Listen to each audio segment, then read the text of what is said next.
എളുപ്പത്തിലൊരു cooker chicken ഉണ്ടാക്കാം. അതിനാവശ്യമുള്ള സാധനങ്ങൾ: ഞാൻ 1/2 കിലോ ചിക്കൻ എടുത്തിട്ടുണ്ട്, 4 ടീസ്പൂൺ മല്ലിപ്പൊടി, 3 ടീസ്പൂൺ മുളക്, ഇത് അരച്ച മുളകാണ്, 1/2 ടീസ്പൂൺ മഞ്ഞൾപ്പൊടി, ആവശ്യത്തിന് കറിവേപ്പില, 3 സവാള എടുത്തേക്കുന്നത്, 2 പച്ചമുളക്, ഇഞ്ചി വെളുത്തുള്ളി, അത് ഒരു ചെറിയ കഷ്ണം ഇഞ്ചിയും ഒരു 15 അല്ലി വെളുത്തുള്ളി എടുത്തിട്ടുണ്ട്.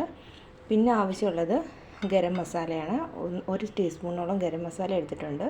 തക്കാളിക്ക ഞാനിപ്പോൾ ഇവിടെ ഒരു തക്കാളിയാണ്, വലിയൊരു തക്കാളിയാണ് എടുത്തേക്കുന്നത്. പിന്നെ ആവശ്യമുള്ളത് ഉപ്പ്, പിന്നെ എണ്ണ. നമുക്ക് കുക്കറിലോട്ട് എല്ലാ ഐറ്റംസും ഇട്ട് കൊടുക്കാം. നമ്മൾ തീ കത്തിക്കാതെയാണ് നമ്മൾ അത് കുക്കറിലോട്ട് ഇട്ട് കൊടുക്കേണ്ടത്. എണ്ണ ഒഴിച്ചു കൊടുത്തിട്ടുണ്ട്. ഇനി അതിലേക്ക് ഇഞ്ചി ചതച്ചതും വെളുത്തുള്ളിയും കൂടി ഇട്ട് കൊടുക്കുക. തക്കാളി ഇട്ട് കൊടുത്തിട്ടുണ്ട്. ഗരം മസാല, മഞ്ഞൾപ്പൊടി ഇട്ട് കൊടുക്കാം. നമ്മൾ മഞ്ഞൾപ്പൊടി ഇട്ട് കൊടുത്തതിന് ശേഷം ഇനി ഇടുന്നത് മല്ലിപ്പൊടിയാണ്.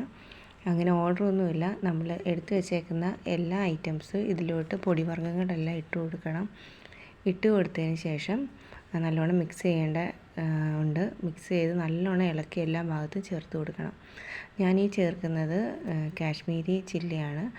അത് മുളക് വേടിച്ച് കുതിർത്ത് അരച്ചെടുത്ത പേസ്റ്റാണ് കേട്ടോ. അതുകൊണ്ടാണ് അതങ്ങനെ ഇരിക്കുന്നത്. അതിന് അളവ് കൂടുതലായാലും അത്ര എരി വരില്ല, കുറച്ച് എരിയേ ഉള്ളൂ. നല്ല കളറ് നമ്മുടെ കറിക്ക് കിട്ടും. നമുക്കിനി ചിക്കൻ ഇട്ട് കൊടുക്കാം.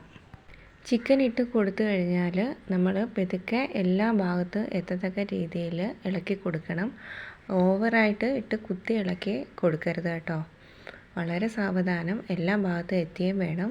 അതേമാതിരി ഇളക്കി യോജിപ്പിക്കുക. ആവശ്യത്തിനുള്ള ഉപ്പും കൂടെ ചേർത്ത് കൊടുക്കുക. ഇവിടെ ടേബിൾ സ്പൂണാണ് ചേർക്കുന്നത്.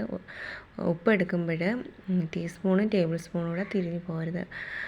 ടേബിൾ സ്പൂണ് വലിയ അളവാണ് കേട്ടോ, ടീസ്പൂണ് ചെറിയ അളവ്. എല്ലാ ഭാഗത്തേക്കും ഇളക്കി യോജിപ്പിച്ച് കൊടുത്ത് ഇനി അതിലേക്ക് നമ്മൾ ചേർക്കുന്നത് വെള്ളമാണ്. ചിക്കനിൽ ആവശ്യത്തിന് വെള്ളമുണ്ട്. അതുകൊണ്ട് 1/2 ഗ്ലാസ് അല്ലെങ്കിൽ ചാറ് കൂടുതൽ വേണമെങ്കിൽ 1 ഗ്ലാസ് വെള്ളം എല്ലാവരും ഇളക്കി യോജിപ്പിച്ചതിന് ശേഷം ഇത് നമ്മൾ അടച്ച് സ്റ്റൗവിൽ വെച്ചിട്ട് 1 വിസിൽ, അത് കഴിഞ്ഞിട്ട് അടുത്ത വിസിൽ വരുന്നതിന് മുമ്പേ നമ്മളത് ഓഫാക്കിയിരിക്കണം. ഇത്രയേ ഉള്ളൂ നമ്മുടെ ചിക്കൻ കറിയുടെ പരിപാടി. എന്ത് എളുപ്പമാണ് കേട്ടോ. നമ്മൾ പണ്ടൊക്കെ ആണെങ്കിലിട്ട് വഴട്ടി ഒരു ദിവസം നമ്മൾ ചിക്കൻ കറിക്ക് കളയും.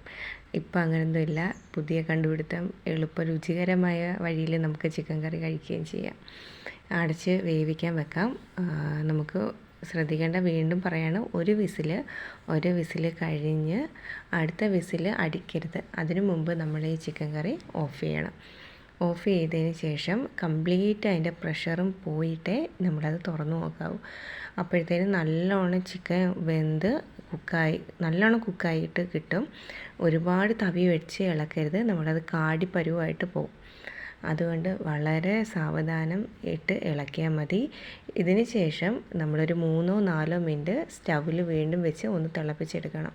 കാരണം ചാറൊന്നുകൂടെ ഒന്ന് കുറുകി കിട്ടാൻ വേണ്ടിയിട്ടാണ്.